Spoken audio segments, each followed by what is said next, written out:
संत श्रेष्ठ ज्ञानेश्वर महाराज, जगद्गुरू तुकाराम महाराज, शांती ब्रह्मसंत एकनाथ महाराज आणि समर्थ रामदास स्वामी या संत परंपरेला वंदन। 10 वर्षापूर्वी 10-12 वर्षापूर्वी धर्मानंद बाबांनी मला इथं पहिल्यांदा प्रवचनाला आणलं। त्यांची माझी भेट कोल्हापूरमध्ये एका कार्यक्रमात झाली आणि त्यांनी इथं आणलं। त्यानंतर सलग 4-5 वर्ष येण्याचा योग आला। कोरोना कालखंडात काही काळ खंड पडला आणि पुन्हा आपल्या सेवेला इथं येण्याचा भाग्य मला लाभलं। पै भक्ती एकी मी जाणे, तेत साने थोर न म्हणे, आम्ही भावाचे पाहुणे भलतया। ज्ञानेश्वरीच्या 9व्या अध्यायातली 395 क्रमांकाची ओवी आहे।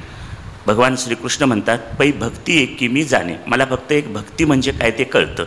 तेत साने थोर न म्हणे, भक्ती करणारा जो आहे तो लहान आहे की मोठा आहे हे मी पाहत नाही। आम्ही भावाचे पाहुणे भलतया, भगवंत फक्त भावाचा भुकेलेला आहे, म्हणजे देव भावाचा भुकेलेला असतो आणि भावाचा भुकेलेला असल्यामुळं भक्त जिथं कुठं बोलविल त्या ठिकाणी ते जातात। आम्ही कुठेही भक्त आम्हाला जिथं हाक मारेल त्याच्यासाठी जिथं जाणं गरजेचं असेल तिथं काय करतो, आम्ही जातो। ज्ञानेश्वरीतली ही अतिशय प्रासादिक ओवी आहे। भगवंत भावाचा किती भुकेलेला असतो हे सांगणारी ओवी आहे। आणि तिसरा महत्त्वाचा मुद्दा, माणसाच्या जीवनात भक्तीचं महत्त्व काय आहे हे सांगणारी ही ओवी आहे। 3 गोष्टी गरजेच्या असतात, कर्म, उपासना आणि ज्ञान।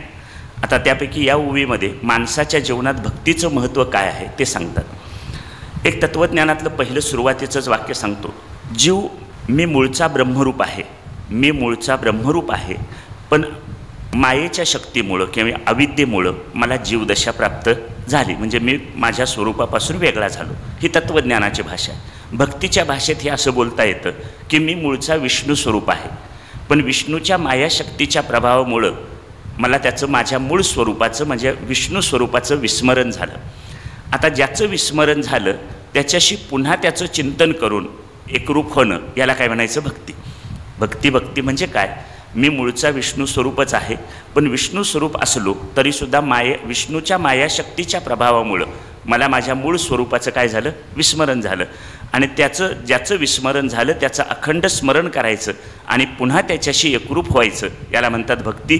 हा भक्तीचा आत्मनिवेदनाचा प्रकार आहे। एकूण 9 प्रकारची भक्ती आहेत, श्रवण, कीर्तन, नामस्मरण, अर्चन, वंदन, पादसेवन, दास्य, सख्य आणि आत्मनिवेदन। तर विचारवंत असं सांगतात की हे या 9 पैकी पहिले जे 8 आहेत प्रकार, त्या 8 प्रकारांना भक्ती म्हणण्याऐवजी उपासना म्हणावं। ही उपासना आहे। श्रवण ही उपासना आहे, कीर्तन ही उपासना आहे, नामस्मरण ही उपासना आहे, कारण तिथं भक्त आणि भगवंत दोघंजण वेगळे राहतात। आणि आत्मनिवेदन भक्तीमध्ये भक्त आणि भगवंत एकरूप होऊन जातात, म्हणून त्याला काय म्हणायचं, भक्ती। मग श्रवणातून सुरू झालेली ही उपासना कुठंपर्यंत पोहोचली पाहिजे, भक्तीपर्यंत पोहोचली पाहिजे। म्हणजे उपासनेतून आपण भक्तीपर्यंत पोहोचलो तर आपल्याला भक्तीचा आनंद मिळतो। हा भक्तीचा आनंद मिळावा म्हणून तुकाराम महाराज गर्भवास पत्करायला तयार आहेत। ते म्हणतात, आम्हाला पुन्हा पुन्हा गर्भवासात यावं लागलं तरी हरकत नाही, कशासाठी, भक्तीचा आनंद मिळावा म्हणून। आता मगापासून मी जे बोललो विष्णू स्वरूप, मी मूळचा विष्णू स्वरूप आहे, त्याचं दुसरी भाषा, मी बोलणारा जीव आहे, तुम्ही ऐकणारे सगळे जीव आहात। जो जीव असतो तो जीव अपूर्ण आहे, अशांत आहे, अतृप्त आहे, जन्ममरण परंपरेत अडकलेला आहे, जगाचे सुखदुःखाचे तडाखे खाणार आहे आणि भयभीत झालेला आहे। आणि या उलट विष्णू आहे, विष्णू स्वरूप, पांडुरंग म्हणा, परमात्मा म्हणा, तो कसा आहे, अजय आहे, अजर आहे, अमर आहे, पूर्ण आहे आणि अभयरूप आहे। अज म्हणजे जन्माला आलेला नाही म्हणून तो म्हातारा होत नाही, म्हणून त्याला अजर म्हटलं। जो जन्मालाच आलेला नाही, म्हातारा होत नाही म्हणून मरत नाही, म्हणून तो कसा आहे, अमर आहे। मी जीव अपूर्ण आहे पण परमात्मा पूर्ण आहे, मी भयभीत आहे पण तो अभयरूप आहे। मग आता तो जसा आहे तसं जर मला व्हायचं असलं तर त्याच्यापासून वेगळं राहून चालणार नाही। मग त्याच्याशी एकरूप होण्याचं साधन काय, तर त्याच्यावर प्रेम करायचं, भगवंतावर प्रेम करायचं। आणि भगवंतावर आत्यंतिक प्रेम करणं यालाच काय म्हणायचं, भक्ती। लक्षात आलं, पै भक्ती एकी मी जाणे, तेत साने थोर न म्हणे, आम्ही भावाचे पाहुणे भलतया। भक्ती हे एक परिपूर्ण शास्त्र आहे, पण आपण शास्त्रानुसार कोण भक्ती करत नाही। याचं कारण काय, त्यामुळं भक्ती सोपी आहे आणि भक्ती अवघडी आहे। सोपी कधी आहे, आपल्याला आवडते तशी केली की सोपी आहे, आणि ज्ञानेश्वर महाराज, तुकाराम महाराज यांना आवडते तशी केली की ती अवघड आहे। तुकाराम महाराज म्हणतात, भक्ती तो कठीण सुळावरील पोळी, निवडी तो बळी विररा शोध। म्हणजे भक्ती कठीण आहे कधी संतांना आवडते तशी, भगवंताला आवडते तशी भक्ती करणं अवघड आहे. आणि तुम्हाला आम्हाला जसं आम्ही जे काही करू त्याला आमचं म्हणणं काय, आम्ही जे करू त्याला तुम्ही काय म्हणा, भक्ती म्हणा. आम्हाला आवडते तशी केली की ती भक्ती कशी आहे, सोपी आहे. आता अशी सोपी भक्ती केली तर काय होतं, आपण उपासनेच्याच स्तरावर राहतो आणि उपासनेतून पुढं भक्तीचा आनंद लुटायला जो पाहिजे किंवा जो भक्तीचा आनंद मिळायला पाहिजे त्या आनंदापर्यंत आपण पोहोचत नाही. बऱ्याच वेळा आपली भक्ती ही सकाम असते, म्हणजे प्रापंचातल्या अडचणी दूर व्हाव्यात, काही संसारातल्या अडीअडचणी असतील त्या दूर व्हाव्यात म्हणून आपण काय करतो, भक्ती करतो. भक्ती करण्याचं दुसरं कारण असतं, कधी आपल्याकडं परंपरा चालत आलेली आहे म्हणून आपण भक्ती करतो. परंपरेनं चालत आलेली भक्ती जर मी नाही केली तर देव माझं काहीतरी वाईट करील या भीतीनं आपण काय करतो, भक्ती करतो. पुन्हा कधीतरी कीर्तन प्रवचनातून ऐकलेलं असतं, भगवंताची भक्ती केली की स्वर्ग मिळतो म्हणून काही जण भक्ती करतात. काहींना वाटतं भक्ती केली की पुण्य वाढतं म्हणून काय करतात, भक्ती करतात. म्हणजे आपण जी भक्ती किंवा जी उपासना करतो त्या उपासनेला एक सकामतेचा आणि दुसरा यांत्रिकतेचा असे दोन शाप असतात. सकामता म्हणजे त्यातून काहीतरी मिळावं अशी अपेक्षा असते, हा सकामतेचा दोष आहे. आणि एक यांत्रिकता असते. यांत्रिकता म्हणजे काय, ठरलेली गोष्ट ठरलेल्या वेळी ठराविकपणे करणं, याला काय म्हणायचं, ही यांत्रिकता झाली. म्हणजे हे ज्ञानेश्वरी वाचली का, वाचली, देवपूजा केली का, केली. म्हणजे हे सगळं नियमाचं रोजचं आहे, ते करायचं म्हणून काय केलं जातं, यांत्रिकपणे केलं जातं. आणि असं यांत्रिकपणे केलं, बऱ्याच वेळा आपल्याकडं नामस्मरणाची सुद्धा यंत्र असतात देवळात लावलेली, आणि ते नामस्मरणाची यंत्रसुद्धा काय करतात, नामस्मरण करतात, पण त्यांना मुक्तीचा अनुभव येत नाही. बऱ्याच वेळा आपण सुद्धा एका अतिशय वृक्षपणे यंत्रवत ही नामसाधना करतो आणि त्याच्या पाठीमागं प्रेम किंवा भावना नसते, त्यामुळं आपल्याला त्यातून जो लाभ व्हायला पाहिजे तो होत नाही. मग काय करावं, तर भक्तीचं खरं स्वरूप समजून घ्यावं. आणि भक्तीचं खरं स्वरूप समजून घेऊन समर्थ रामदास स्वामी म्हणतात, न जाणता कोटीवरी साधने केली परोपरी तरी तो मोक्षाचा अधिकारी होणार नाही. म्हणून जी साधना करायची, जी भक्ती करायची ती समजून उमजून आपण भक्ती केली पाहिजे. आता ही भक्ती करताना समर्थ रामदास स्वामी आणखी एक सांगतात, भक्त कोणाला म्हणायचं, भक्त म्हणजे विभक्त नव्हे, विभक्त म्हणजे भक्त नव्हे, विचारेविन काहीच नव्हे समाधान. जो भक्त असतो तो कधी विभक्त नसतो आणि जो विभक्त असतो तो कधी भक्त नसतो. उदाहरणार्थ, मी जन्माला आलो, जन्म घ्यावा लागे वासनेच्या संगी. जन्माला आलो म्हणून मी भगवंतापासून वेगळा झालो, आणि लग्न झालं तेव्हा मी आईवडिलांच्यापासून वेगळा झालो. आता विभक्त म्हणजे काय ते कळलं, त्यासाठी हे पुढचं सांगितलं.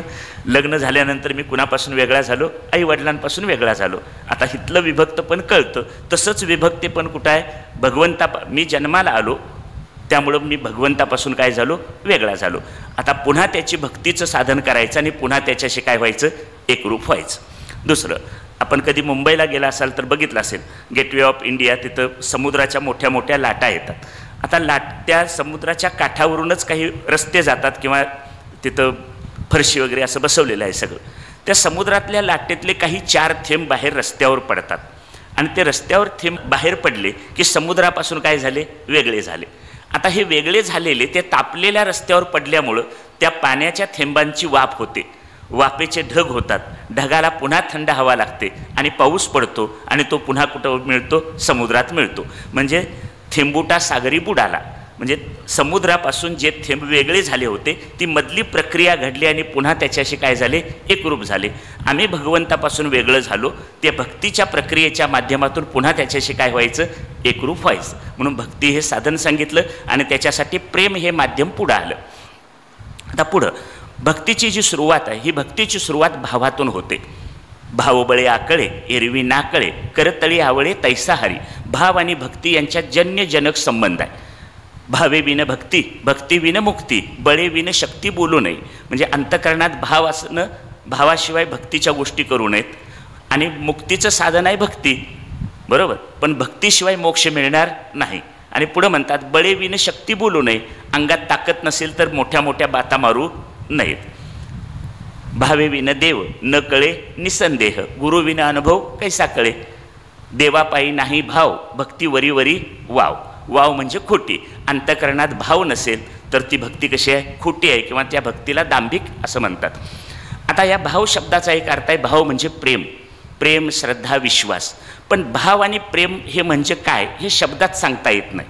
नारद महर्षी एका ठिकाणी म्हणतात, अनिर्वचनीयम प्रेमस्वरूपम मुकास्वादनवत.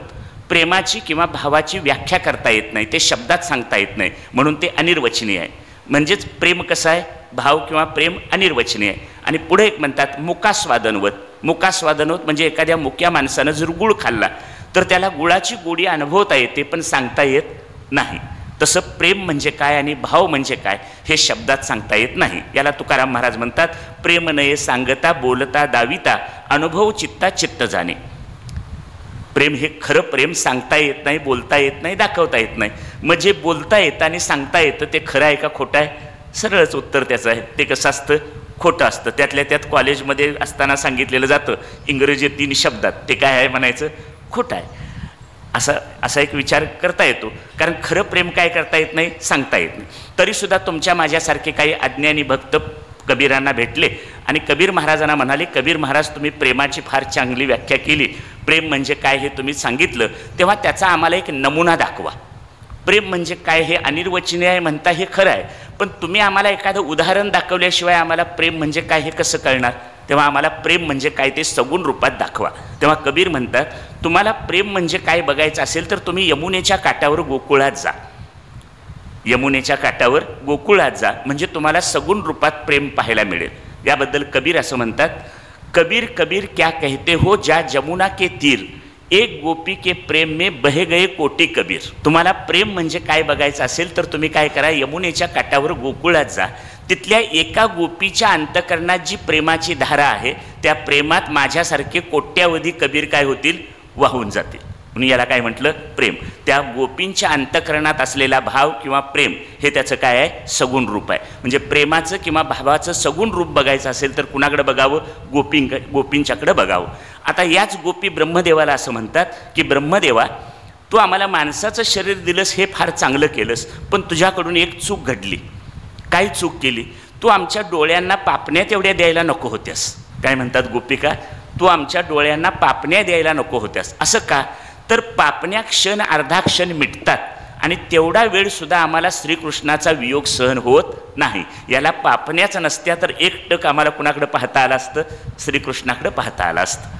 हे याला म्हणायचं काय, प्रेम. म्हणजे अर्ध क्षण सुद्धा त्याचा वियोग आम्हाला काय होत नाही, सहन होत नाही. हे प्रेम व्यक्त करताना नारद महर्षींनी व्याख्या केली भक्तीची, सा तू अस्मिन परम प्रेमरूपा.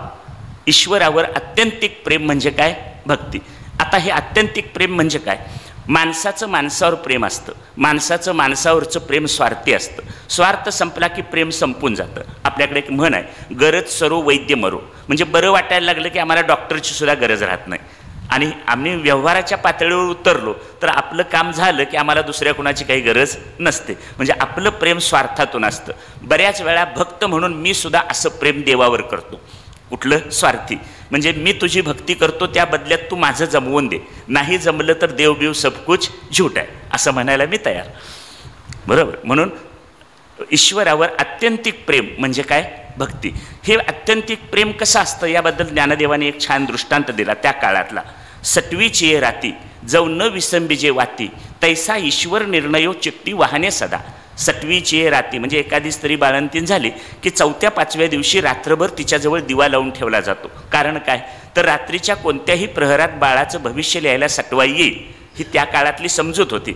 आणि अशा वेळी सटवाई आली आणि अंधार आहे असं होऊ नये, तिला बाळाचं भविष्य लिहायला दिसलं पाहिजे, म्हणून रात्रीच्या कोणत्याही प्रहरात दिवा विझणार नाही याची जशी काळजी घेतली जाते, तैसा ईश्वर निर्णयो चित्ती वाहने सदा. तसं आपल्या जीवनात सुखदुःखाचे कितीही प्रसंग आले तरी ईश्वराच्या अस्तित्वाबद्दल मनात शंका येऊ देऊ नका. याला काय म्हणायचं, भक्ती. किंवा हे भगवंतावरचं काय, हे प्रेम. नारद महर्षी भक्तीबद्दल बोलताना पुढं म्हणतात, भक्ती कशी आहे, अमृत स्वरूप आहे. भक्ती कशी आहे, अमृत. आता अमृत आपल्याला माहिती आहे, अमृत पिणारा माणूस काय होत, अमर होतो, मृत होत नाही.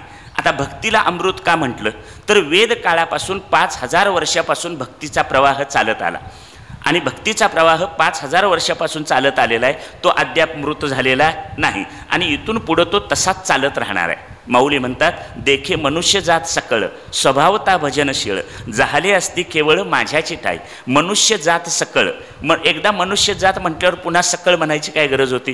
त्या सकळ शब्दाचा अर्थ यापूर्वी पृथ्वीवर येऊन गेलेली, आत्ता असलेली आणि नंतर येणारे, म्हणजे तिन्ही काळातली असणारी माणसं पृथ्वी तलावर असतील ती सगळी काय करतात, स्वाभाविक माझी भक्ती करतात. आता म्हणून भक्तीचा प्रवाह वेद काळापासून अजूनही सुरू आहे, म्हणून भक्तीला अमृत म्हटलं एक अर्थ. आणि भक्तीला अमृत म्हणण्याचा दुसरा अर्थ असा आहे, तुमच्या माझ्यासारख्या मर्त्य जीवानं भक्तीचं अमृत स्वीकारलं तर मर्त्य जीव भक्तीचा अमृत घेऊन अमर होतो, म्हणून त्याला काय म्हणायचं, अमृत. म्हणून भक्तीला काय म्हटलेलं आहे, अमृत. पुढं तिसरी एक व्याख्या व्यासाने केली, ते म्हणतात पूजा विश्वादी अनुराग इति पाराशर. पाराशरांचे पुत्र व्यास हे म्हणतात भगवंताची पूजा करणं म्हणजे काय करणं, भक्ती करणं. आता अनेक वेगवेगळ्या गावी देवालय असतात, त्या देवातली कोणीतरी पूजा करणारा असतो. आणि आपल्या घरात सुद्धा काही देवालयात 4-5 देवांच्या मूर्ती असतात, त्याची आपण काय करतो, पूजा करतो. आता शास्त्र असं सांगतं की ही पूजा घरातल्या कुटुंब प्रमुखानं कर्त्या पुरुषानं करावी. पण कोल्हापूर जिल्ह्यातल्या अनेक कुटुंब प्रमुखांना फार कामं असल्यामुळं त्यांनी हे काम कुणावर सोपवलंय, घरातल्या महिला मंडळांच्याकडे सोपवलंय. आता एक प्रश्न विचारतो, तुम्ही एवढेच आहात, घरातलं सगळ्यात कंटाळवाणं काम कुठलं सांगा. काय प्रश्न विचारला, म्हणजे मी जे आत्ता बोलायला लागलो त्याच्याशी संबंधित आहे हे. घरातलं सगळ्यात कंटाळवाणं काम कुठलं. महिलांना भांडी घासायचा कंटाळा येत नाही, झाडलोट करण्याचा कंटाळा येत नाही, रोज जेवण करून खाण्याचा कंटाळा येत नाही, पण एक कंटाळवाणं काम आहे. कुठलं तुम्ही सांगता का मी सांगू. देवपूजा. आता बरं झालं, तरीसुद्धा मी स्वतःला हबप म्हणून घेतो. हबपचा अर्थ आहे हरिभक्ती परायण. आता हरिभक्ती परायण असं स्वतःला म्हणून घेणाऱ्या माणसाला जर देवपूजेचा कंटाळा असेल तर त्या शब्दांचा आणि माझ्या कृतीचा काय अर्थ झाला, बरोबर. कंटाळवानं काम कुठलं झालं, देवपूजा. आता हे कंटाळवानं तरी का झालं, कधीतरी वडलोपार्जित 4 टाग 1-2 मूर्ती असतात, पण आता प्रवासाच्या सोयी झाल्या, आपण जिकडं तिकडं तीर्थक्षेत्रांना पर्यटनाला जातो आणि गेलं की सगळीकडून एक देव आणला जातो. परिणामी 4चे 40 देव होतात आणि आता 40 झाले की हे पुजायचे कधी, म्हणून हे काय होतं, कंटाळवानं काम. एका कुटुंब प्रमुखानं असे आणलेले सगळे देव एकाच पिशवीत ठेवले आणि एकच टिळा लावला, म्हणजे काय झालं. आता कळलं, हे कंटाळवानं काम आहे. माझी आजी वयाच्या 70-75व्या वर्षी गेली. आता हे कंटाळवानं काम तुमच्याकडे अडचण आहे तसेच माझ्याकडं. आम्ही हे कंटाळवानं काम कुणाकडं सोपवलं, आमच्या आजीकडं सोपवलं. ती 55-58च्या दरम्यानची होती आणि तिला हे काम सांगितलं की तू देवपूजा करत जा. आम्ही लहान होतो, शाळेला जात होतो, घरातली माणसं इतर कामाला जायची. मग कसं तरी 2 वर्षे तिनं देवपूजा केली घरातली. आणि एक दिवस तर मला म्हणाली, शाळा शिकलास म्हणजे काय फार शहाणा झालास, कधीतरी देव खदबळून ठेवत जा की. तिनं सांगितल्यापासून आजपर्यंत मी अशीच पूजा करत आलोय. कारण ही पूजा परवडणारी आहे. ही पूजा का परवडते, तर मला आंघोळ करायला गरम पाणी लागतं, पण आपल्या घरातले जे टाक आणि मूर्ती असतात त्यांना काही गरम पाण्याची गरज नसते. किती गार घातलं तरी स्वीकारतात, कितीही गरम पाणी दिलं तरी ते काही तक्रार करत नाहीत. मी आंघोळ केली की मला अंग पुसायला टर्किश टॉवेल लागतो, पण आपल्या घरातल्या देवांच्या मूर्ती पुसायला आम्ही काही कोण टर्किश टॉवेल वापरत नाही. मी कीर्तन प्रवचनाला जाताना कोरून आरशात बघून टिळा लावतो. आमच्या घरातले जे टाक आणि मूर्ती असतात त्यांना टिळा लावायला जागाच नसतो, लावला तर तो नाकात कानात डोळ्यात जातो, बिचारे काही तक्रार करीत नाहीत. आणि आपल्या परसात फुलं असली तर बरं, नाही तर आजूबाजूची सगळी आपलीच असतात. आणि मग लोक ग्रामीण म्हणतात असा फुलांनी आपल्या देवपूजेचा देवारा सगळा फुलांनी भरगच्च भरलेला दिसला की मनाला काय वाटतं, समाधान वाटतं. आणि त्यातल्या त्यात आता डॉक्टर BP शुगरसाठी फिरायला जायला सांगतात, म्हणजे आरोग्य मिळवता मिळवता काय करायचं, जाताना पिशवी आणि काठी घेऊन जायचं आणि दुसऱ्यांनी लावलेल्या झाडांची फुलं घेऊन यायचं.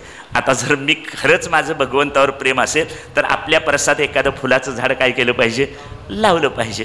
आणि तुम्ही जेव्हा दुसऱ्यांच्या झाडाची फुलं तोडून आणता तेव्हा तुमच्या अंतकरणातल्या रामाला कळत नाही का तुम्ही कुठून फुलं आणलीत ती, बरोबर. म्हणून ही परवडणारी पूजा आहे.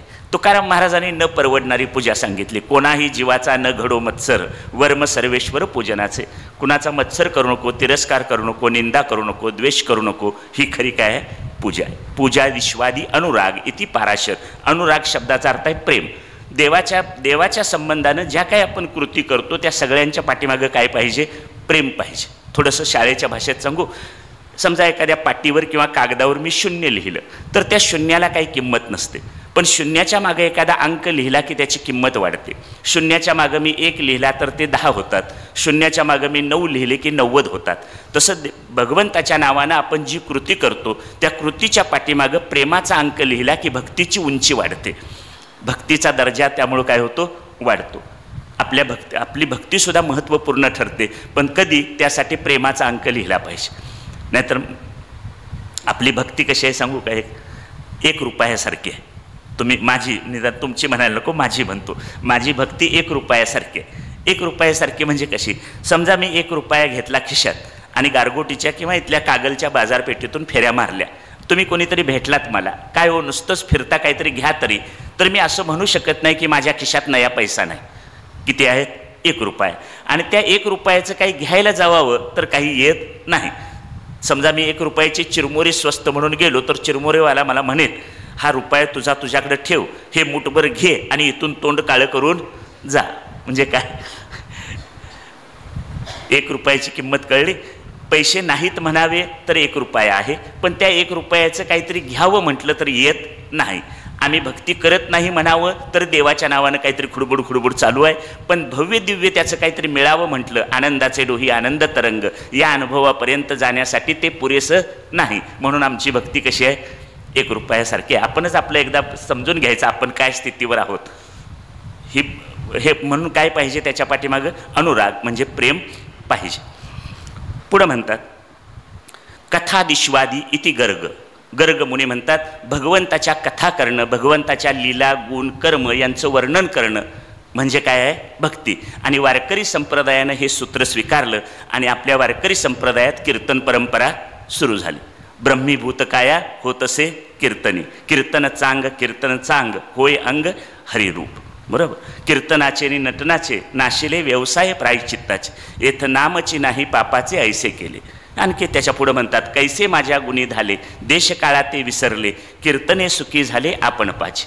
कीर्तनामध्ये भगवंताच्या लीला गुण कर्म यांचं वर्णन केलं जातं आणि असं वर्णन करताना भक्त भगवंताशी काय होऊन जातो, एकरूप होऊन जातो.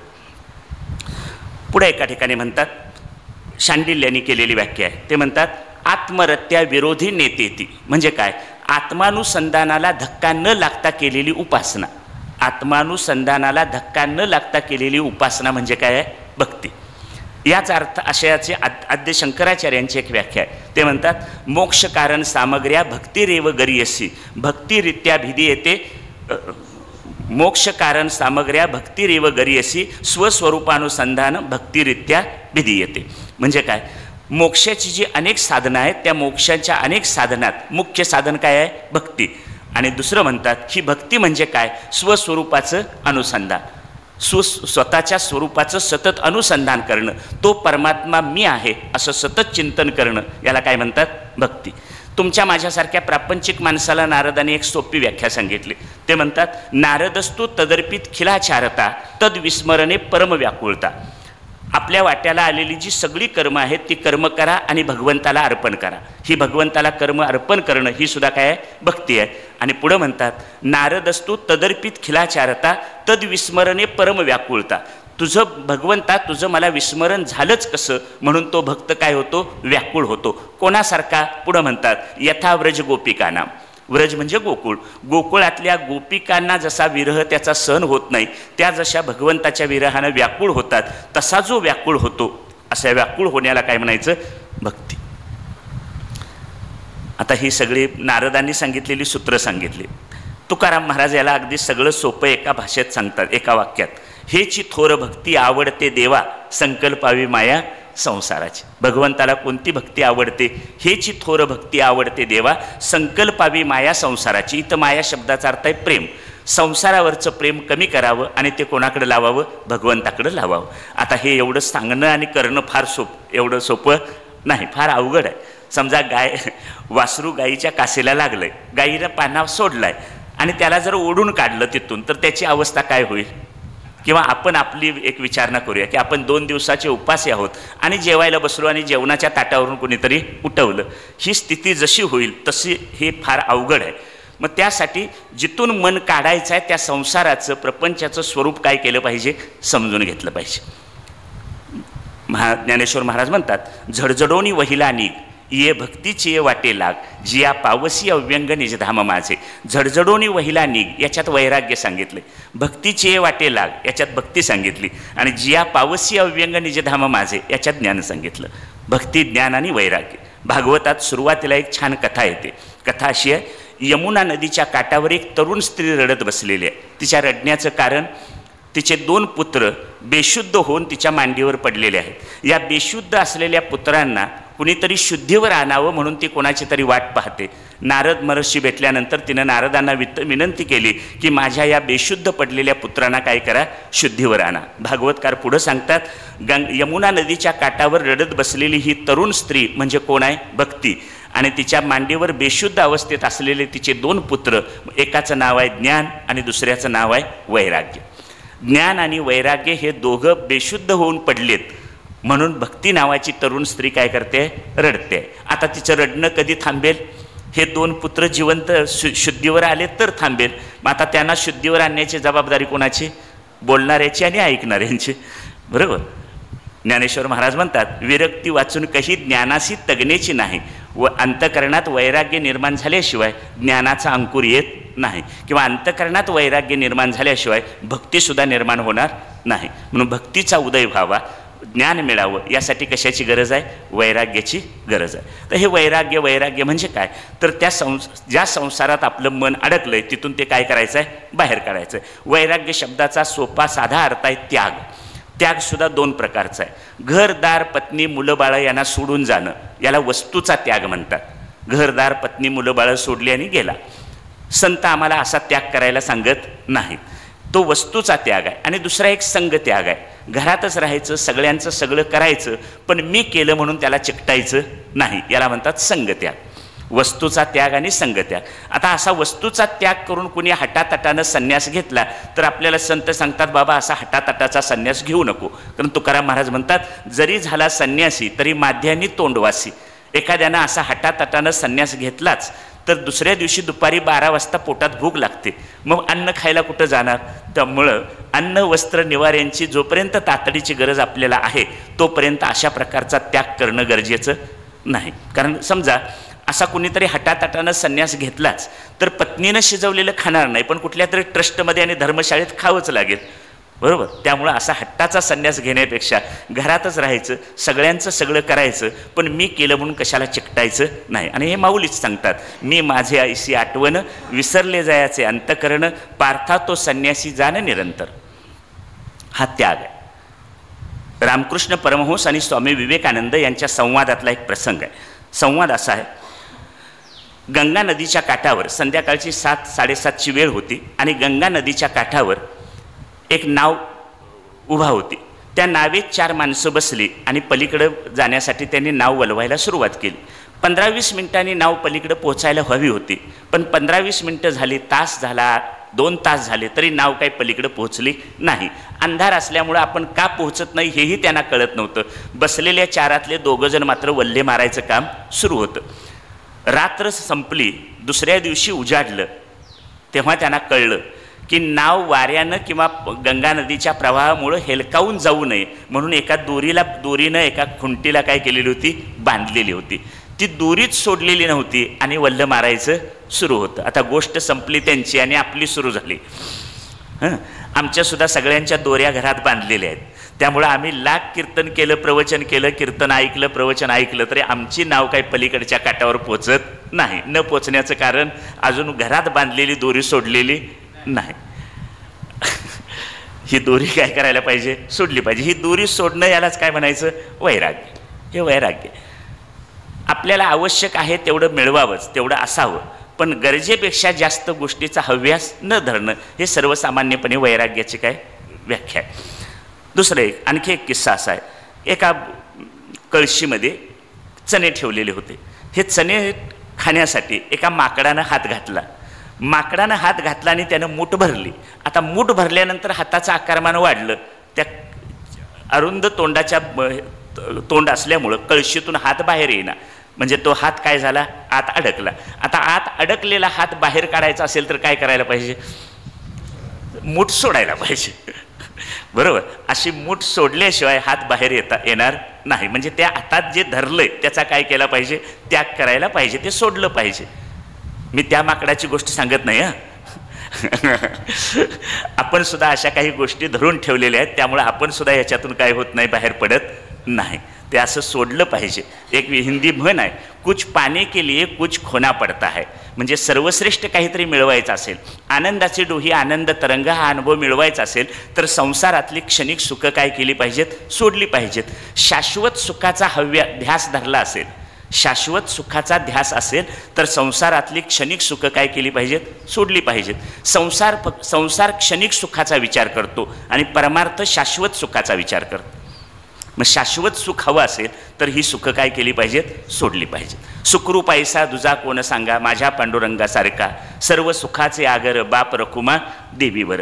मग तो सुखरूप आहे, तसं जर मी सुखरूप व्हायचं असेल तर ह्या किरकोळ गोष्टी काय केल्या पाहिजेत, सोडल्या पाहिजेत. मग त्यासाठी त्याचं स्वरूप समजून घेतलं पाहिजे. ज्या संसारातून बाहेर पडायचं आहे त्याचं स्वरूप कळलं पाहिजे. का हे सगळं कशासाठी सांगितलं, हेची थोर भक्ती आवडते देवा, संकल्पावी माया संसाराची. संसारावरचं प्रेम काढायचं असेल तर त्याचं स्वरूप समजून घेतलं पाहिजे. स्वरूप काय सांगतात, संसार अनित्य जड आणि दुःखरूप आहे आणि परमात्मा सतचित आनंद रूप आहे. सतचित आनंद रूप असलेला परमात्मा हवा असेल तर अनित्य जड आणि दुःखरूप असलेला संसार काय केला पाहिजे, सोडला पाहिजे. त्याच्यातून मन बाजूला काढलं पाहिजे.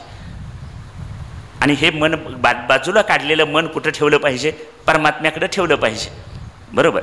संसाराची दुसरी एक व्याख्या आहे, जो सरत जातो, ज्याच्यात नेहमी काहीतरी कमी पडतं, जो कितीही केला आणि कसाही केला तरी अर्धवट अपूर्ण राहतो, त्याला काय म्हणायचं, संसार. आणि जो हमखास पूर्ण होतो त्याला म्हणतात परमार्थ. देवाची द्वारी उभा क्षणभरी तेने मुक्तिचारी साधी येल्या. तेने मुक्तिचारी साधी येल्या हे काम झालं की परमार्थ पूर्ण झाला. झडझडोनी वहिला निघ ये भक्तीची ये वाटे लाग, जिया पावसी अव्यंग निजधाम माझे. अव्यंग निजधाम प्राप्त झालं, परमार्थ पूर्ण झाला. परमार्थ पूर्ण झाल्याच्या संत साहित्यातल्या 2 खुणा मी तुम्हाला सांगितल्या. संसार पूर्ण झाल्याची एक खूण तुम्ही मला सांगा, काय झालं म्हणजे संसार पूर्ण होतो. एक 4 वाक्य सांगतो. मुलग्याचं श्रीमंत, मुलगा मोठ्या पगाराच्या नोकरीला लागल्यावर संसार पूर्ण होतो. मुलीचं श्रीमंत घरात लग्न करून दिल्यावर संसार पूर्ण होतो. हजारो एकर जमीन माझ्या मालकीची झाल्यावर संसार पूर्ण होतो. मोठमोठ्या शहरात 4 बंगले माझ्या नावावर असल्यावर संसार पूर्ण होतो. बंगल्याच्या दारात 4 महागड्या गाड्या उभा राहिल्यावर संसार पूर्ण होतो. नाही, सगळेजण माना हलवायला लागले. त्याचा अर्थ नक्की काय ठरलं की हे सगळं जरी असलं तरी संसारात पूर्णत्वाचा अनुभव येत नाही. मग शहाण्या माणसानं कोणतं काम करावं, हमखास पूर्ण होणारं करावं का कितीही केलं तरी अपूर्ण अर्ध राहणारच करावं. उत्तर आहे हमखास पूर्ण होणारं काम करावं. पण इथं बसून बोलणाऱ्या सकट सगळे ऐकणारे कुठल्या कामाच्या मागं लागलेत, मला सोडू नका हा. त्यातनं आपण सगळे कुठल्या कामाच्या मागं लागलोय, जे कितीही केलं तरी कधीच पूर्ण होणार नाही अशा अपूर्ण राहणाऱ्या कामाच्या मागं आपण लागलोय. म्हणून त्यातून काय केलं पाहिजे, मन काढलं पाहिजे आणि ते इकडं परमात्म्याकडं ठेवलं पाहिजे. बरोबर. आणि दुसरं आहे संसाराचं स्वरूप आहे. संसार हा येणारा, काही काळ राहणारा आणि जाणारा आहे, म्हणजे चंचल आहे. आणि चंचल असलेल्या संसारात मी जर मन ठेवलं तर ते कधीही स्थिर होणार नाही. ते मन जर स्थिर व्हायचं असेल तर स्थिर असलेल्या परमात्म्याजवळच ठेवलं पाहिजे. म्हणून तुकाराम महाराज म्हणतात, समचरण दृष्टी विटेवरी साजिरी ते माझी हरी वृत्ती राहो. तुझ्या पायाजवळ माझी वृत्ती राहू दे. कारण परमात्म्याचं स्वरूपच स्थिर आहे आणि स्थिर असलेल्या परमात्म्यात मन ठेवलं तरच ते स्थिर होईल. आपण संसारात मन ठेवत आलो लहानपणापासून. मी जन्माला आलो तेव्हा माझं मन आईत होतं, कारण आईशिवाय दुसरं विश्व नाही. आईला सोडून शाळेत बाहेर पडलो तेव्हा मन मित्रमंडळींच्यात ठेवलेलं होतं, समवयस्क मित्रांमध्ये होतं. कॉलेजला गेल्यावर ते जरा कुठंतरी हवेतच होतं. लग्न झालं तेव्हा मन पत्नीत होतं. मुलगा झाला तेव्हा मन आता मुलग्यात ठेवलं. आता नातवंड आलेत, मन नातवंडांच्यात ठेवलंय. म्हणजे आता काय झालं, लहानपणापासून आत्तापर्यंत मन ठेवण्याच्या जागा काय झाल्या, बदलत गेल्या. माझा एक आवडता दागिना होता, मन त्याच्यात ठेवलेलं होतं, पण तो चोरीला गेला. आता मन कुठं ठेवायचं. याचा अर्थ काय की संसारातल्या ज्या ज्या गोष्टींमध्ये मन ठेवण्याचा प्रयत्न करतो ते कधी स्थिर होत नाही. पण स्थिर व्हायचं असेल, मन स्थिर व्हायचं असेल तर ते कुठं ठेवलं पाहिजे, स्थिर असलेल्या परमात्म्यातच ठेवलं पाहिजे. आमच्याकडे वेदगंगा नदी आहे. पाटगावच्या वर तांब्याच्या वाडीला उगम पावते. ही उगम पावलेली नदी 400-500 किलोमीटरचा प्रवास करून जाते आणि मग ती समुद्राला मिळाली की तिची धावाधाव थांबते, तोपर्यंत ती थांबत नाही. आमचं सुद्धा मन जन्मल्यापासून असं धावाधाव करते, ते अजून कुठंही स्थिर झालेलं नाही. ते स्थिर व्हायचं असेल तर कुठं ठेवायला पाहिजे? स्थिर असलेल्या परमात्म्यात ठेवलं पाहिजे. तुकाराम महाराज म्हणतात, आता कोटे धावे मन तुझे चरण देखील या, भाग गेला शीन गेला अवघा झाला आनंद. म्हणून मन कुठं ठेवायला पाहिजे? परमात्म्यामध्ये ठेवलं पाहिजे. आणि दुसरा एक विचार न्यायशास्त्रानं असं मांडलं की संसार, ज्या संसारात आपण आहोत त्या संसारातल्या सगळ्या गोष्टींचा संयोग होतो आणि वियोग होतो. काय होतो? संयोग आणि वियोग, हे दोन शब्द. मी इथं आता 6 वाजता बोलायला आलो, 6च्या अगोदर तुमचा आणि माझा काय होता? वियोग होता. 6 ते 7 तुमचा आणि माझा काय आहे? संयोग आहे. 7 नंतर तुमचा आणि माझा काय होणार आहे? वियोग होणार. सुरुवातीला वियोग आहे, मध्ये संयोग आहे, पुन्हा काय आहे? वियोग आहे. काही वर्षापूर्वी माझ्याजवळ घर नव्हतं, म्हणजे घराचा आणि माझा काय होता? वियोग होता. आज मी घर बांधलं किंवा विकत घेतलं, म्हणजे घराचा आणि माझा काय झाला? संयोग झाला. आणखी काही वर्षांनी घर तरी पडेन, नाही तर मी तरी पडेन, म्हणजे काय झाला? वियोग झाला. काही वर्षापूर्वी माझ्याजवळ पैसे नव्हते, म्हणजे पैशाचा आणि माझा वियोग होता. आज माझ्याजवळ 4 पैसे मी मिळवलेत, म्हणजे पैशाचा आणि माझा काय झाला? संयोग झाला. आणखी काही वर्षांनी पैसे तरी माझ्याजवळून जातील किंवा मी तरी पैशाजवळून जाईल, म्हणजे काय झाला? वियोग झाला. मग आता सुरुवातीला वियोग आहे, मध्ये संयोग आहे, पुन्हा वियोग आहे. वियोग खरा आहे का संयोग खरा आहे? बहुमताने 2 वेळा काय आहे? वियोग आहे. सुरुवातीला वियोग आहे, नंतर सुद्धा काय आहे? वियोग आहे. मध्येच फक्त संयोग आहे. आणि हा संयोग जसाच्या तसा ठेवण्यासाठी आपण आयुष्यभर धडपडत राहतो, पण तो संयोग जसाच्या तसा ठेवणं ही आपल्या हातातली गोष्ट नाही. आता समजा तुमच्या घरात 5 माणसं आहेत. 50 वर्षापूर्वी ती कुठं होती? आणखी 50 वर्षांनी स्थिती काय असेल? म्हणजे काही लोक येतात जातात, नवीन येतात, बरोबर? संयोग होतो. हा फक्त माणसांचा संबंध नाही, सत्तेचा संयोग होतो, वियोग होतो, संपत्तीचा संयोग होतो, वियोग होतो, आपल्या जीवनात काही व्यक्तींचा संयोग होतो, वियोग होतो. आपण कपडे किती वापरली आणि किती नवीन आणली, किती आजपर्यंत टाकून दिली, बरोबर? संसारातल्या सगळ्या गोष्टींचा संयोग होतो आणि वियोग होतो. मग ज्यांचा संयोग आणि वियोग होतो त्याच्यात मन ठेवणं सुखासाठी, म्हणजे सुख मिळेल काय? त्याच्यातून मिळणार नाही, किंवा सुखरूप होता येणार नाही. म्हणून काय करावं? त्याच्यातून मन बाहेर काढावं. हेची थोर भक्ती आवडते देवा, संकल्पावी माया संसाराची. म्हणजे प्रेम तिथून काढा आणि इकडं लावा. कबीर महाराज एकदा असं काही शेतीत काम करत होते आणि काम करत असताना कोणीतरी रस्त्यानं जाताना माझ्या एकसारख्या वाटसरूनं विचारलं, कबीर काय काम करत होते?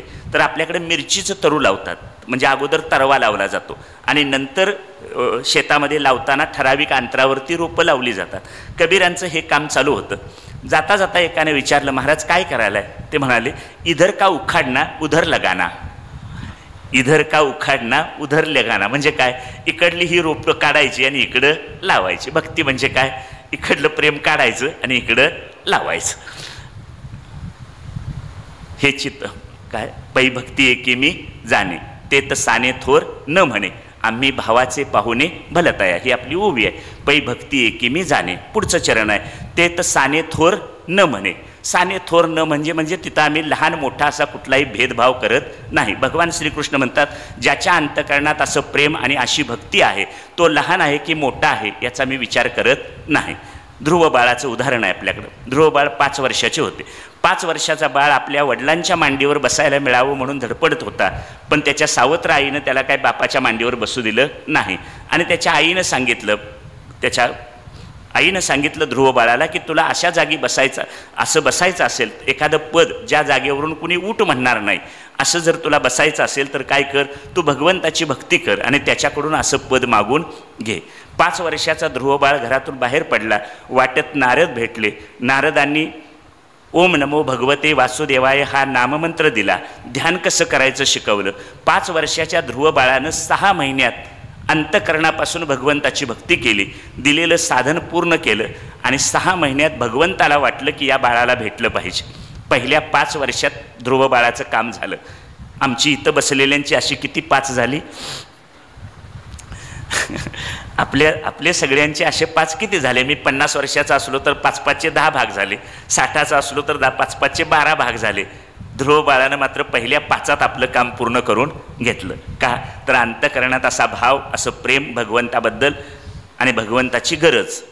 बरोबर, आपल्याला भगवंत भेटला पाहिजे, त्याची प्राप्ती झाली पाहिजे, ही तीव्र तळमळ असल्यामुळं हे काम घडलं. हीच गोष्ट पुढची प्रल्हादाची आहे. प्रल्हाद 7, 8, 10 वर्षाचे. प्रल्हादाचे वडील हिरण्यकश्यपूंचा 1 नंबरचा शत्रू हरी. भगवंताचं नाव घ्यायचं नाही, पण बाळानं शेवटपर्यंत भगवंताचं नाम सोडलं नाही. नामस्मरण भक्तीचा आदर्श प्रल्हादाने निर्माण केला. या प्रल्हादाला असुरांनी अनेक प्रकारांनी मारण्याचा प्रयत्न केला. पर्वतावरून ढकलून दिलं, सर्पदंश घडवला, होलिकेच्या मांडीवर बसवून जाळण्याचा प्रयत्न केला, पण आत्मशक्तीला कोणी जाळू शकलं नाही. काय लक्षात येतं ना काय चाललंय पुढं? ते तर साने थोर न म्हणे. तिसरी एक जोडी आहे चांगदेव आणि मुक्ताबाई. मुक्ताबाई 10 वर्षाची, चांगदेव 1400 वर्षाचे. चांगदेव म्हणतात, चांगदेव म्हणे आजी जन्म आलो, गुरुपुत्र झालो मुक्ताईचा. मुक्ताबाई 10 वर्षाची आणि शिष्य किती वर्षाचा? 1400 वर्षाचा. आणि आपली एक प्रसिद्ध कथा आहे नामदेवांची. नामदेवसुद्धा 8-10 वर्षाचे.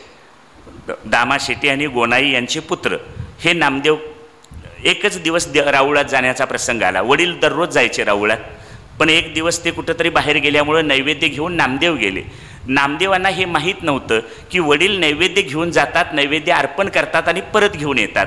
नामदेवाला वाटलं की रोज वडील नैवेद्य घेऊन जातात, देव नैवेद्य ग्रहण करतो, पण आपण घेऊन आल्यानंतर मात्र काही देव नैवेद्य घ्यायला तयार नाही. अशावेळी नामदेवांच्या मनात ज्या भावभावना निर्माण झाल्या आणि त्यांचा भगवंताशी जो भावसंवाद झाला तो एका अभंगात छान मांडलाय.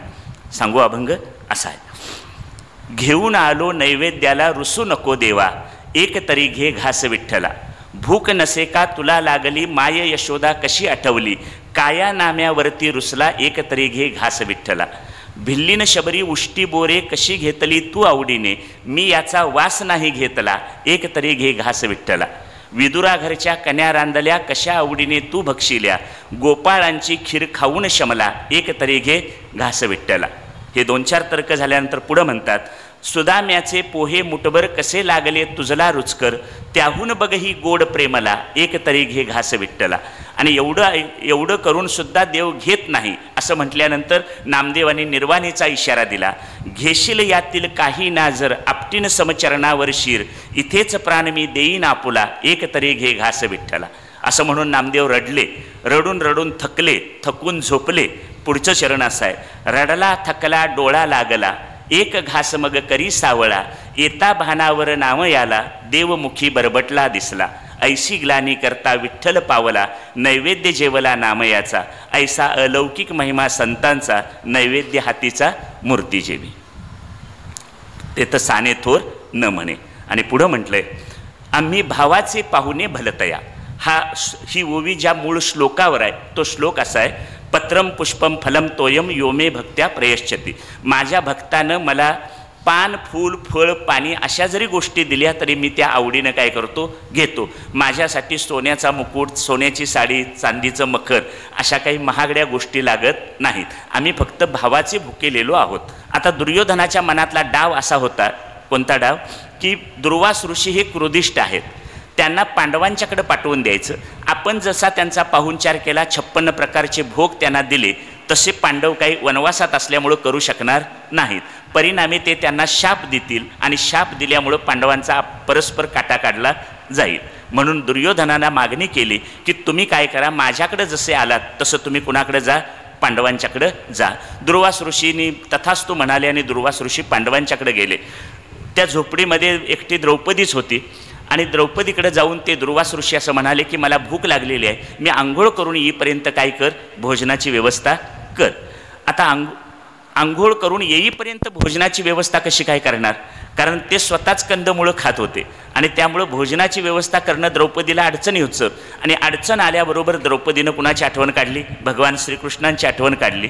तिनं श्रीकृष्णांचा धावा केला. श्रीकृष्ण आले. खरं तर तिला दुर्वासांच्यासाठी मदत करायला बोलवलेलं होतं. दुर्वास ऋषींना अन्न ग्रहण करायचं होतं, अन्न द्यायचं होतं आणि म्हणून मी तुला मदतीला बोलवले. भगवान श्रीकृष्ण स्वतः म्हणतात मलाही भूक लागलेली आहे, मला सुद्धा काहीतरी खायला दे. आता एका अडचणीतून ती दुसऱ्या अडचणीत. पण भगवान श्रीकृष्ण तिला म्हणतात घरात काहीतरी शोध, जे झोपडीत तुझ्या जे काही ठेवलेलं असेल त्याचा शोध घे आणि त्याच्यातून तो काय असेल ते मला दे. तिनं द्रौपदीनं काय केलं, शोध घेतला, एका थाळीला चिकटलेलं भाजीचं पान भगवंतांना दिलं. आता एक भाजीचं पान खाल्ल्याबरोबर भगवान श्रीकृष्णांना पोट भरल्याचा अनुभव आला. भगवान श्रीकृष्ण विश्वव्यापी असल्यामुळं दुर्वासांनासुद्धा पोट भरल्याचा अनुभव आला. माझा प्रश्न एवढाच आहे, पोट त्या भाजीच्या पानानं भरलं का त्या पाठीमागच्या प्रेमानं भरलं? प्रेमानं भरलं. पत्र. पुढची गोष्ट आहे पुष्प म्हणजे फूल. आता ही फुलाची गोष्ट भागवतातली आहे. इंद्रद्युम्न नावाचा एक राजा होता. हा इंद्रद्युम्न नावाचा राजा राजवाड्यात सत्वशील, धार्मिक, भगवंताची भक्ती करणारा होता. भगवंताची भक्ती करत असताना, ध्यानस्थ असताना एकदा अगस्त्य ऋषी राजवाड्यात आले. अगस्त्य ऋषी आले तरी ते उठले नाहीत, म्हणून अगस्त्य ऋषींना राग आला आणि त्यांनी त्याला भगवंताचं नामचिंतन करत बसलेल्या इंद्रद्युम्न राजाला शाप दिला की मी आलोय तरीसुद्धा तू जागवून हलत नाहीस, हत्तीसारखा बसला आहेस, हत्ती होशील पुढच्या जन्मात. असं म्हटल्याबरोबर तो शाप मिळाला. हा इंद्रद्युम्न नावाचा राजा पुढच्या जन्मात हत्ती झाला. हत्ती म्हणजे गजेंद्र, हत्तींचा राजा. आता हत्तींचा राजा म्हणजे बरोबर काही मित्र हत्ती होते, हत्तीने होत्या आणि स्वतःची ताकद होती. या जोरावर तो त्रिकुटाचल पर्वतावरच्या एका सरोवरात जलक्रीडा करायला गेला. तिथं गेल्यानंतर त्या सरोवरात असलेल्या मगरानं त्याचा पाय पकडला. 3 टप्पे दिसतात. हत्तीनं स्वतःच्या ताकदीवर बाहेर पडण्याचा प्रयत्न केला, मगराच्या तोंडातून पाय सोडवण्याचा, पण सुटका झाली नाही. त्यांची झटापट पाहून बरोबर आलेले हत्तीसुद्धा बाजूला निघून गेले, सरोवरातनं बाहेर पडले आणि हत्तीने सुद्धा निघून गेल्या. आता इथं काय झालं, इथं हत्ती त्या गजेंद्राला कळलं की ज्यांच्या आधारानं आश्रयानं मी राहत होतो ते सगळे बेभरवशाचे आहेत. पहिला आश्रय तुटला, आपल्या ताकदीच्या बळावर मगराच्या तोंडातून पाय सोडवता येत नाही, त्यामुळे स्वतःच्या बळाचा, अंगातल्या ताकदीचा जो अहंकार होता तो गेला. दुसरं ज्या मित्रांच्यावर तो अवलंबून होता तेही सोडून गेले. हत्तीने बरोबर होत्या त्याही गेल्या. तुका म्हणे नाही सोडविता कोणी, एका चक्रपाणी वाचून या. बरोबर. मैत्र झाला महाबळी, कामा नये अंतकाळी. आणि अशा एकाकी पडल्यानंतर मग त्याला त्या पूर्वजन्मात केलेल्या भगवंताच्या भक्तीची स्मृती जागी झाली. त्यानं तो नेहमी भगवंताचं जे स्तोत्र म्हणायचा ते स्तोत्र त्यानं म्हणायला सुरुवात केली. सोंडेनं एक कमळाचं फूल घेतलं आणि ते भगवंतांना अर्पण केलं. भगवान विष्णू सुदर्शन चक्र घेऊन आले, त्यांनी मगराला मारलं आणि हत्तीचा त्याच्यातून काय झाली, सुटका झाली. आता कथेचं तात्पर्य असं आहे, आमचा सुद्धा सगळ्यांचा पाय संसाराच्या मगरानं पकडलाय. गोष्ट त्या जागी राहू दे. आता आपलं महत्त्वाचं काय आहे, आमचा पाय सुद्धा काय केलाय, संसाराच्या मगरानं पकडलाय. त्याच्यातून सुटायचं असेल तर कुणाची गरज आहे, भगवंताची गरज आहे. म्हणून कोणाला शरण गेलं पाहिजे, जो मज होय अनन्य शरण, तयाचे निवारिन मी जन्म मरण, या लागी शरणागता शरण मीच ऐकू. एका भगवंताचाच आश्रय घेतला पाहिजे. फूल. तिसरी कथा आहे फळाची. शबर नावाचा एक भिल्लांचा राजा होता. त्याची मुलगी शबरी 7-8 वर्षाची होती. या 7-8 वर्षाची शबरीचं शबर राजानं लग्न करायचं ठरवलं. 7-8 वर्षाचं झाल्यानंतर लग्न करायचं ठरवल्याबरोबर त्यानं लगेच सांगून टाकलं शबरीला, तुझ्या लग्नात मी आपल्या समाजाच्या सगळ्या लोकांना मेजवानी देणार आणि त्या मेजवानासाठी ही जी दावण आहे, शेळ्या मेंढ्या बोकडांची, ही सगळी दावण कापून काय करणार, मेजवानी देणार. संवेदनशील हृदयाच्या शबरीला खूप वाईट वाटलं. तिनं घर सोडून पळून गेली. दिवसाचं पळत राहिली, रात्री झाडावर राहायची, दिवसा पळायची, रात्री झाडावर. असं करत करत ती मातंग ऋषींच्या आश्रमात पोहोचली. मातंग ऋषींच्या आश्रमाची सुद्धा 3-4 दिवस स्वच्छता केली. मातंग ऋषींनी निरीक्षण केलं की कोण आपली आश्रमाची स्वच्छता करतं. तेव्हा तिला शबरी दिसली. शबरीची गाठभेट झाली. मातंग ऋषी म्हणाले, तू आता इथं या आश्रमात राहा, माझी समाधी घेण्याची वेळ झालेली आहे, तेव्हा तू काय कर, इथून पुढं आश्रम सांभाळ, तू इथंच राहा. शबरी म्हणाली, मी काय करू. तेव्हा ते म्हणतात, तू रामचिंतन कर, रामाचं ध्यान कर, नामस्मरण कर, कधी ना कधीतरी प्रभू रामचंद्र येऊन तुला भेट देतील आणि तुझा उद्धार करतील. 8 वर्षाची शबरी 80 वर्षाची झाली, पण अद्याप राम काय तिकडे आले नाहीत. आणि मग शबरी इतक्या म्हणजे ह्याच्यातून सांगितलं की इतका वेळ वाट पाहण्याची आपली तयारी पाहिजे. सीतेच्या शोधासाठी जाताना राम आणि लक्ष्मण तिथं त्या शबरीच्या आश्रमात आले.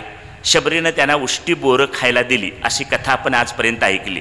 आता त्या उष्टी बोराच्या कथाचं तात्पर्य असं आहे, शबरीनं झाडावरचं बोर घेतलं, ते खाल्लं आणि हे गोड आहे म्हणून रामाना दिलं, असा त्याचा अर्थ नाही. शबरीनं 80 वर्षाच्या कालखंडात ज्या ज्या उत्तम चांगल्या झाडांची बोरं खाल्ली, त्या चांगल्या झाडांच्या बिया तिनं जतन करून ठेवल्या, बोरांच्या बिया.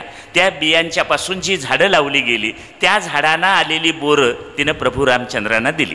उष्टी बोरं म्हणजे बोर काढलं, अर्ध खाल्लं आणि हे आता गोड आहे तुम्ही खावा असं म्हणून दिलं नाही. आपल्याला सुद्धा कोणीतरी आंबे फणस दिला आणि तो जर चांगला असेल तर आपण त्याच्या बिया जतन करून आपल्या शेतात काय करतो, लावतो. तसं शबरीनं 80 वर्षाच्या कालखंडात तिला जिथं जिथं चांगली बोरं मिळाली त्याच्या बिया जतन करून काय केल्या, त्याची रोपं लावली आणि त्या झाडांना आलेली बोरं प्रभू रामचंद्रांना दिली फळाची. आणि चौथी कथा आहे रंतीदेव नावाचा एक राजा, ही भागवतात आलेली कथा आहे. रंतीदेव नावाचा अतिशय सत्वशील, धर्मपरायण, भगवंताचा भक्त असलेला राजा होता. त्याने एकदा विश्वजित नावाचा यज्ञ केला. या यज्ञाच्या वेळी त्यानं आपलं सगळं सर्वस्व प्रजेला देऊन टाकलं.